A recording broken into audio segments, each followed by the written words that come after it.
Bueno, volvimos a acá Resistencia Guarmicuna y bueno, otro de los temas que ocupó la agenda central, digamos, de la provincia de Mendoza es, mejor dicho, la causa que se formuló en torno al profesor Mauro Aguirre, que es profesor de la Facultad de Ciencias Políticas y Sociales y bueno, fue acusado por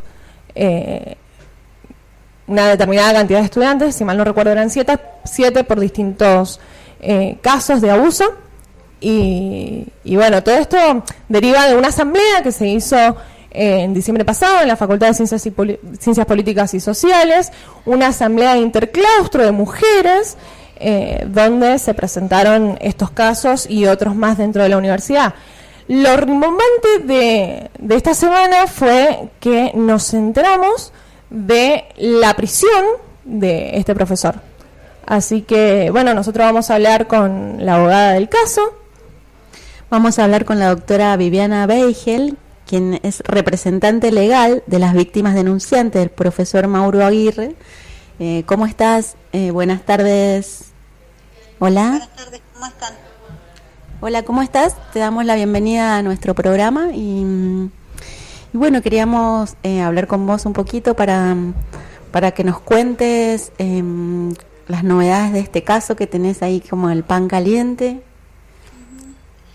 Bueno, ya es conocida toda la situación que ocurrió la semana pasada de la detención de Mauro Aguirre, del profesor, y de la imputación de otras tres personas que también, uno trabaja en la Facultad de Ciencias Políticas y otros dos son, creo que, egresados de la Universidad Nacional de Cuyo. Todos están imputados de hechos de abuso sexual, están imputados de 7 hechos, abusos de distinta gravedad, ¿no es cierto?, simples y agravados por el acceso carnal.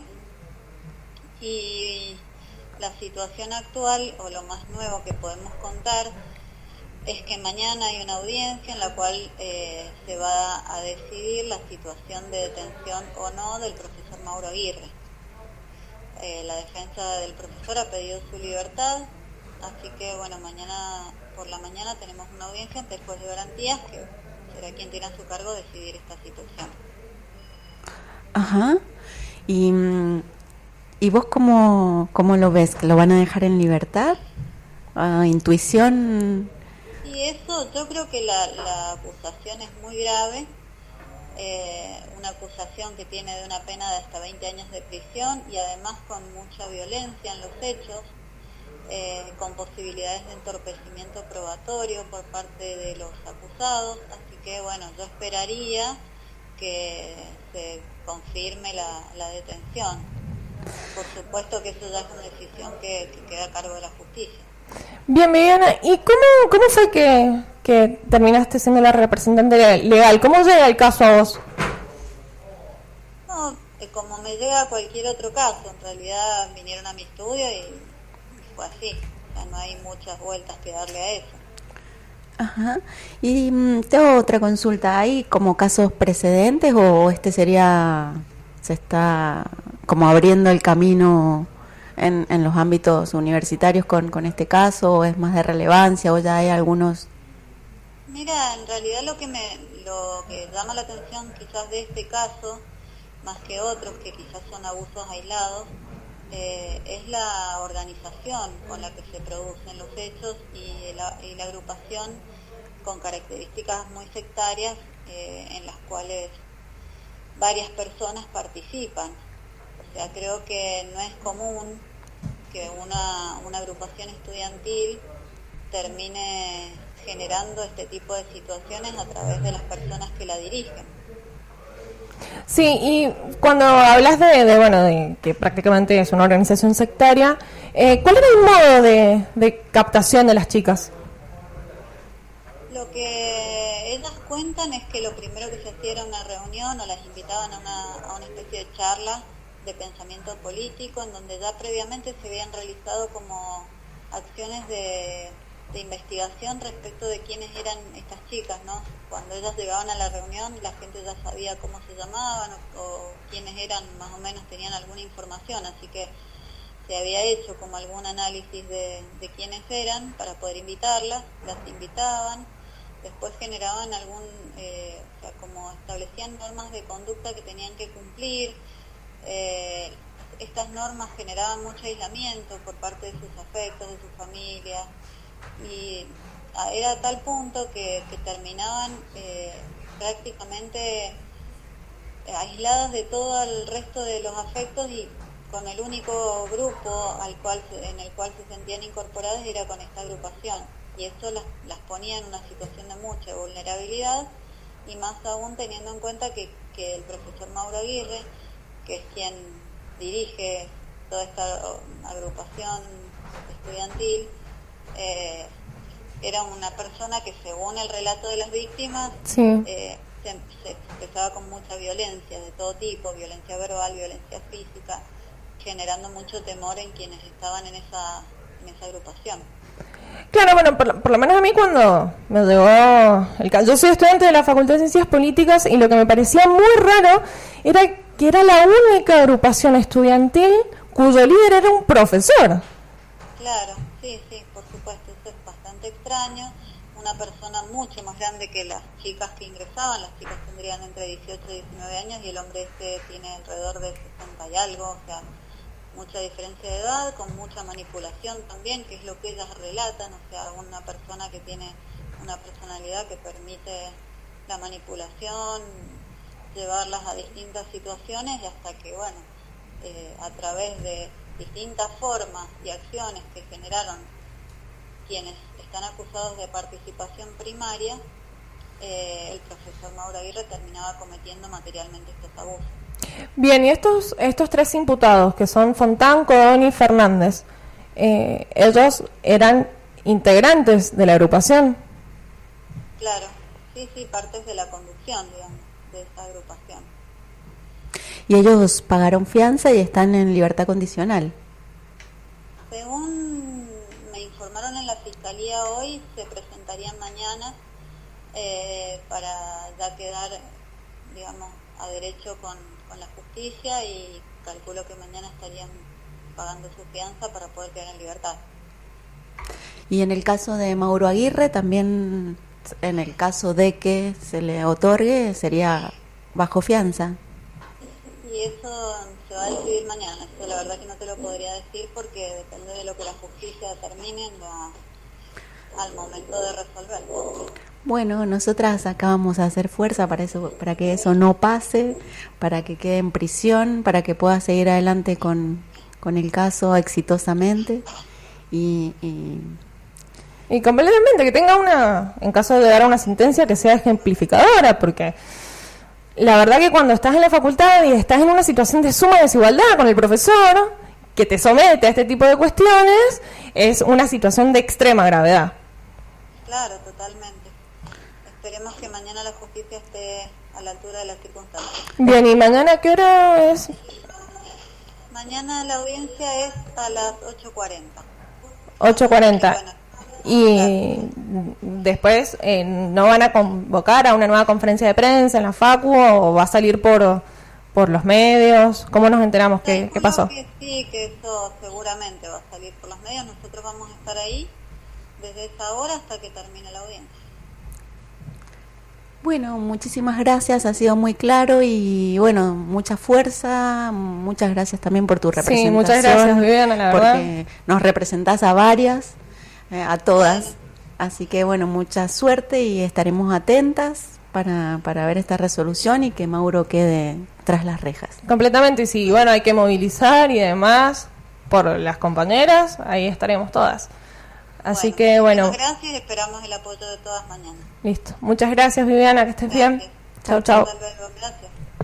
Vamos a seguir un poquito con el relato de qué se trataba este tema del abuso, ¿no? Las personas que se vinculaban a esta agrupación política generaban condiciones para que Mauro Aguirre abusara de las jóvenes, que estamos hablando de pibas, porque son pibas entre 19 y 20 años, donde le organizaban las invitaban a una cena de gala, donde las chicas no tenían que decir dónde se reunían, ni dónde iban, y tampoco tenían que comunicarse con su familia. Sí. Era una cena de camaradería, supuestamente, que terminaba con un colchón en el piso, separado del resto, y donde las pibas eran sometidas sexualmente, vulneradas, violadas, abusadas, y dentro de una situación de absoluta violencia, ¿no?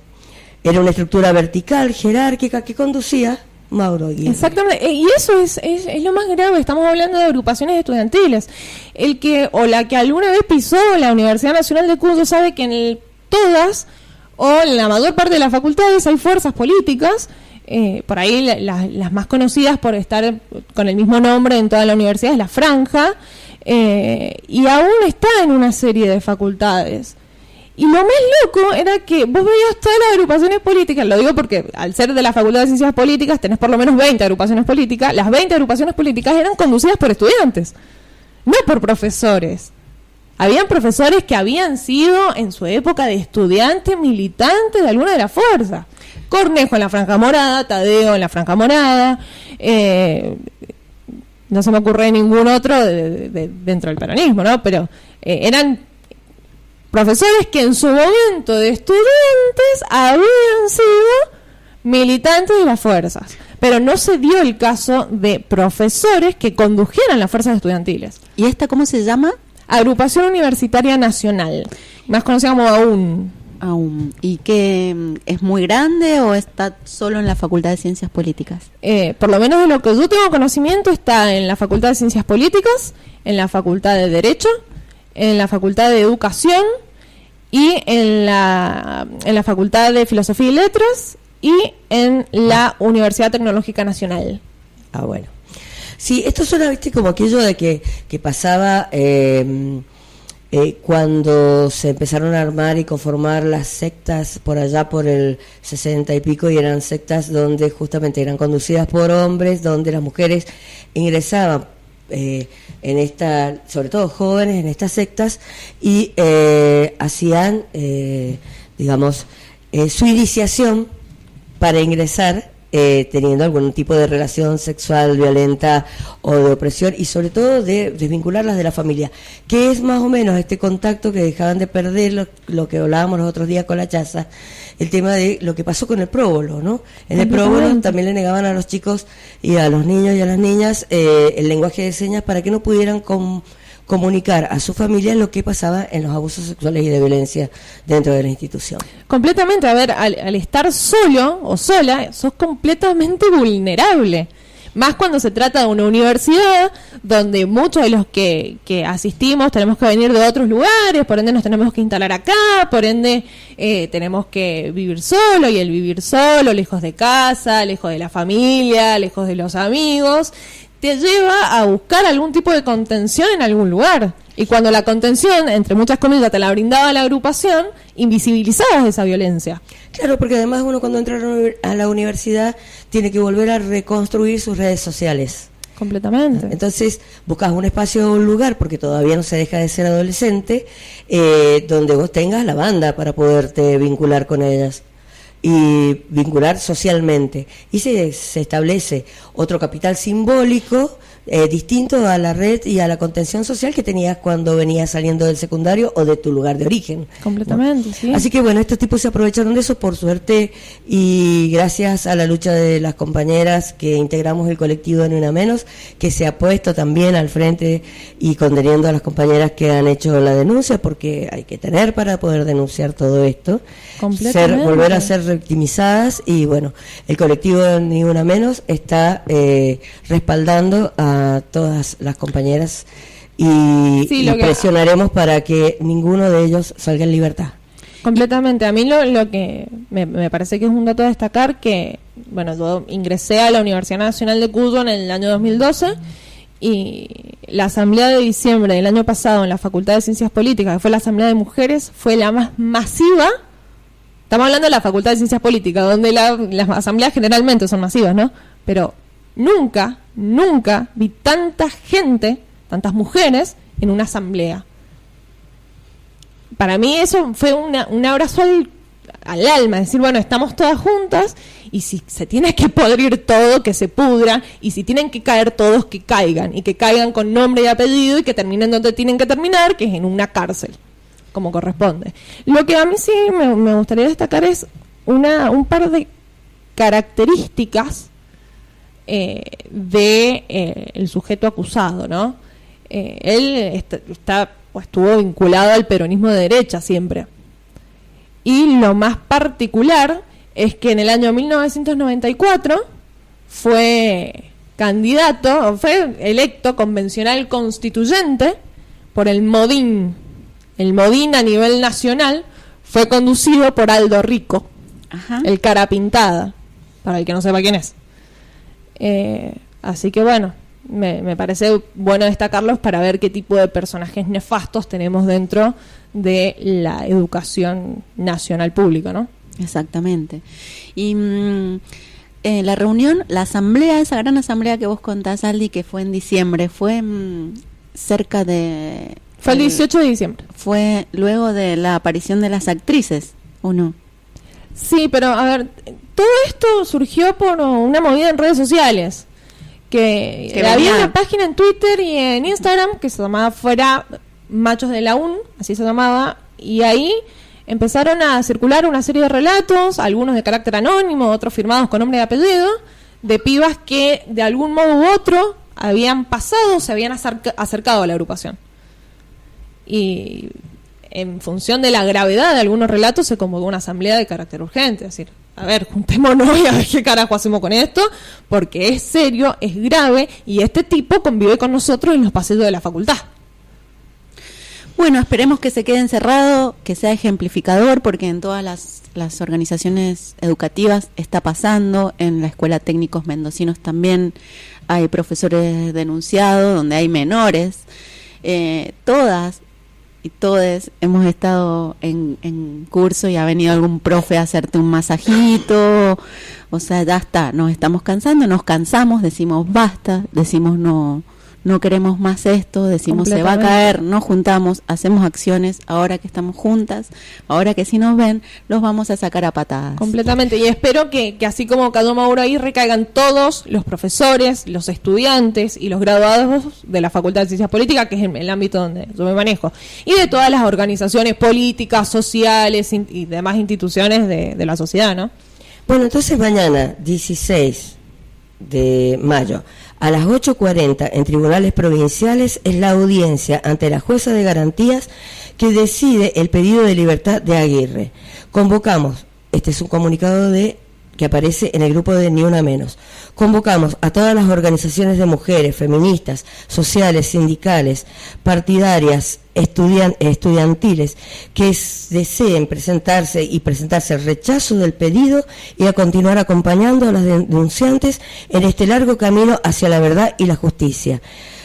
Basta y nunca más a la violencia machista. Completamente. Lo único que sí, yo, por lo menos para cerrar el tema de mi parte, me gustaría leer parte del comunicado que leyó Viviana incluso en la conferencia de prensa del día lunes, que es un comunicado redactado por las denunciantes, y dice: no hay protección mayor que la que nosotras mismas nos estamos dando. No hay lugar mejor para reparar y sanar que el de nosotras, las mujeres unidas por una sororidad intraspasable, inclaudicable, irrompible, para ayudarnos a romper los silencios, los miedos, las angustias y desesperaciones que nos ha generado el machismo, la misoginia y el sistema patriarcal en el que estamos inmersas.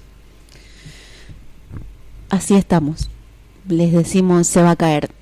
Y vamos a cerrar con un temita musical.